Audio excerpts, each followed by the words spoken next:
आज हम लोग बहुपद के बारे में जानेंगे, पॉलिनोमियल्स के बारे में जानेंगे, जो 9th क्लास में भी पढ़ चुके हैं। उसमें आप लोग देखे होंगे कि बहुपद जो होता है, बहुपद के साथ एक नंबर होता है और नंबर के साथ वेरिएबल होता है। तो यहाँ भी वही चीज हम देख रहे हैं कि जैसे एग्जाम्पल के तौर पे 2x² + 3x, तो 2 एक डिजिट है और x क्या है, वेरिएबल है। x का वैल्यू बदल सकता है, 1 हो सकता है, 2 हो सकता है, 3 हो सकता है, मतलब अलग वैल्यू हो सकती है, कुछ भी वैल्यू बदल सकती है इसकी वैल्यू। और वही जो सेकंड नंबर है, यहाँ हम लोग देख रहे हैं 2x + 2y + 3। तो यहाँ देख रहे हैं दो वेरिएबल नजर आ रहा है, x और y, दोनों की वैल्यू बदल सकती है, x की भी और y की भी। तो इस तरह से यहाँ पे दो वेरिएबल है, वेरिएबल को हिंदी में चर कहते हैं। तो इसे दो चर वाला बहुपद कहेंगे। और इसको क्या कहेंगे, क्योंकि यहाँ भी x है और यहाँ भी x है, तो इसे एक चर वाला बहुपद कहेंगे। वन वेरिएबल मतलब सिर्फ x यूज हुआ, तो इसे क्या कहेंगे, वन वेरिएबल। और जब यहाँ x और y अगर और भी कुछ यूज हो जाए तो उसे, जैसे यहाँ पे 2x + 3y + 5z आ जाए मान लो, तो यहाँ कितना है, 1 2 3 वेरिएबल, तो इसे क्या कहेंगे, तीन चर वाले बहुपद, तीन चर वाले बहुपद। तो इस तरह से हम लोग समझ गए होंगे कि चर किसे कहते हैं, चर मतलब वेरिएबल किसे कहते हैं। जो भी इंग्लिश में अल्फाबेट लिखा हो उसे हम लोग वेरिएबल कहते हैं। और बाकी क्या होता है, जो कांस्टेंट डिजिट होता है उसे हम लोग कांस्टेंट नंबर कहते हैं। जो उसका गुणक होता है उसे गुणक कहते हैं हिंदी में। तो वेरिएबल का गुणक हुआ, x² का गुणक हुआ, है ना, ये y का गुणक हुआ, ये x का गुणक हुआ। तो इस तरह से हम लोग गुणक कहते हैं।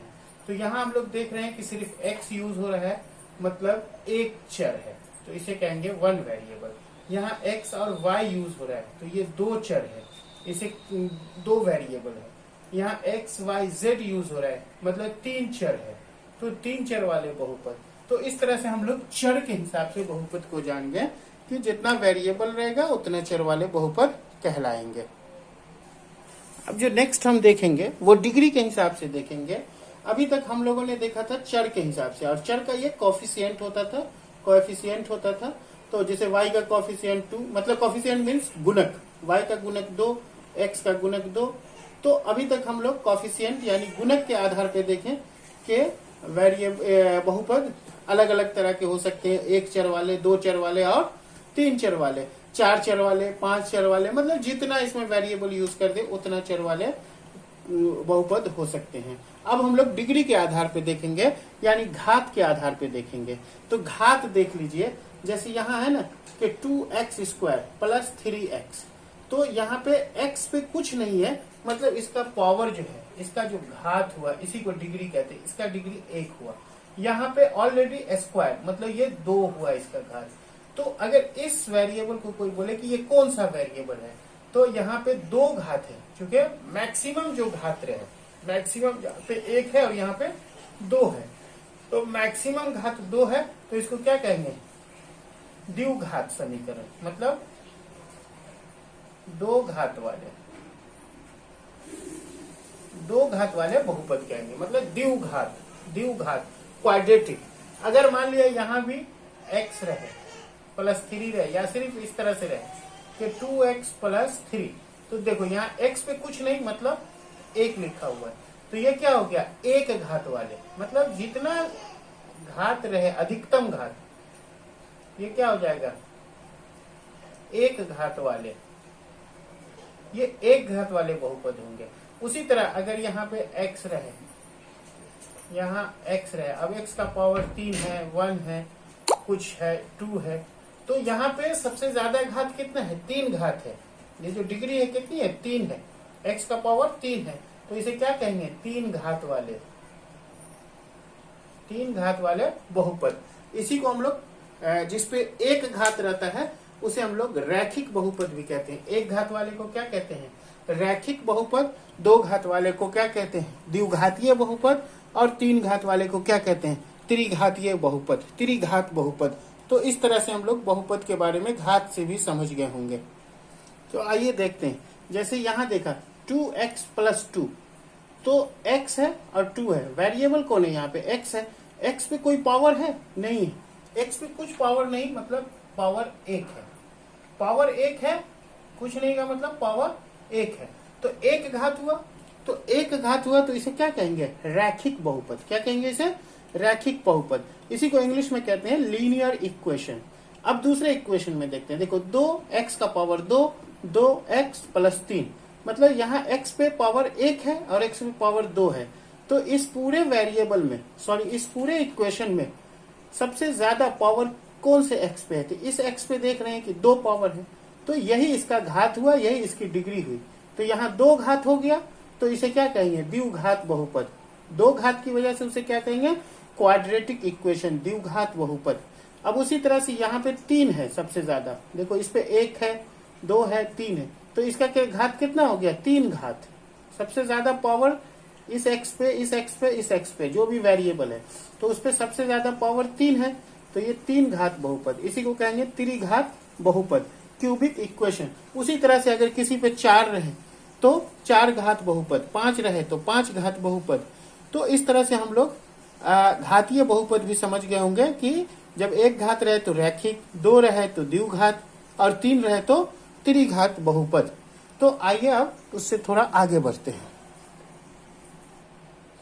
अब देखिए त्रिघात बहुपद तो समझ गए, तो लेकिन इसे बहुपद क्यों कहते हैं, तो देखिए यहाँ 2x², ये एक अलग पद हो गया, प्लस जैसे प्लस या माइनस आएगा पद चेंज हो जाएगा, तो 2x², फिर यहाँ 2x, तो ये एक अलग पद, तो 1 पद, 2 पद, और इसमें कुछ भी नहीं, तो ये 3 पद, तो 1 से ज्यादा पद है, इसीलिए इसे क्या कहेंगे, बहुपद। जब 1 से ज्यादा पद आ जाए तो उसी को हम लोग कहते हैं बहुपद। बहुपद मतलब कई। अब आइए एक चीज जानते हैं, जैसे यहाँ दिया हुआ है p(x), तो यहाँ x दिया हुआ है, इसका मतलब है कि जो बहुपद लिखाएगा, जो पॉलिनोमियल लिखाएगा, उसमें जितने भी चर इस्तेमाल होंगे, जितने भी वेरिएबल इस्तेमाल होंगे, वो x के फॉर्म में इस्तेमाल होंगे। यहाँ x है, मतलब यहाँ भी x है और यहाँ भी x है। अगर इसी p को यहाँ पे अगर ऐसे लिखा जाए p1, तब क्या हो जाएगा, ये जो x है ना, सारे x को हमें किस में चेंज कर देना होगा, 1 में चेंज कर देना होगा। जैसे यहाँ देखिए ये 1 है, तो 1 का स्क्वायर माइनस 3 इंटू यहाँ x है, तो चूंकि x की जगह पे 1 यूज किए, तो यहाँ भी हमें 1 लिखना होगा, और यहाँ कोई x नहीं है तो इसको सिर्फ 4 लिखेंगे। तो अब इसकी जो वैल्यू आ जाएगी 1 का स्क्वायर 1 माइनस 3 1 जा 3 माइनस 4। तो इस तरह से करके ये क्या हो जाएगा, 1 और 4 और 3 माइनस 7, मतलब माइनस 6। इस तरह से आपका आंसर P1 का जो आंसर आएगा वो क्या आ जाएगा, माइनस 6 आ जाएगा। तो समझ में आ गया होगा कि अगर px लिखा हुआ है तो वेरिएबल, सॉरी बहुपद में हमें सब चर को किस में लेना है, x में लेना है। अगर इसकी जगह पे 1 डाल दिए तो x की जगह पे 1 डाल करके क्या लिखना है, जितना भी x है उसको 1 कर देंगे। अगर यहाँ पे 2 का वैल्यू निकालने के लिए कहे आपको, मतलब x का वैल्यू अगर 2 रहे, तब क्या हो जाएगा, यहाँ 2 स्क्वायर माइनस 3 इंटू ये x की जगह पे 2 माइनस 4, तो क्या हो जाएगा 4 माइनस 6 माइनस 4। तो देखिए ये 4 कैंसिल, आंसर क्या बचेगा, माइनस 6 बचेगा। तो इस तरह से हमें, इस तरह से, सॉरी यहाँ पे 2, ठीक है, तो इस तरह से हमें समझ में आ गया होगा कि ये 1 या 2 जो रहता है, P1 या P2, इसका मतलब हो गया कि जो भी वेरिएबल है बहुपद में, उसकी जगह पे ये वैल्यू डाल करके उसका हमें क्या निकालना है, वैल्यू निकालना है, मान निकालना है। तो इस तरह से समझ में आपको आ गया होगा। तो देखिए अभी जो भी वैल्यू डाले, मतलब x की जगह पे 1 डाले, तो इसका आंसर कितना है, माइनस 6। अगर ये 0 आ जाता तो ये 1 क्या हो जाता, इस वेरिएबल का शून्यक हो जाता, मतलब इस बहुपद का शून्यक हो जाता, इस इक्वेशन का ये शून्यक हो जाता अगर ये 0 आ जाता। कैसे, उसको भी हम लोग चेक करते हैं कि शून्यक किसे कहते हैं।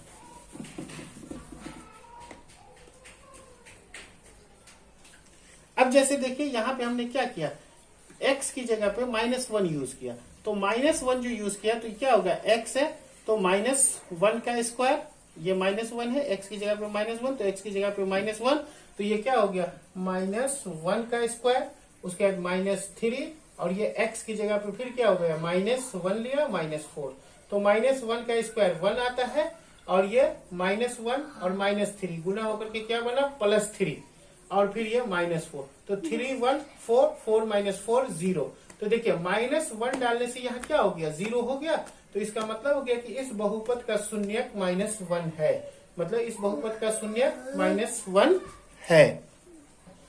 तो हम लिख सकते हैं कि जो -1 है वो इस बहुपद का शून्यक है। वैसे हम लोग को शून्यक निकालने का तरीका भी है, जो अभी हम रैखिक बहुपद का शून्यक निकालेंगे, फिर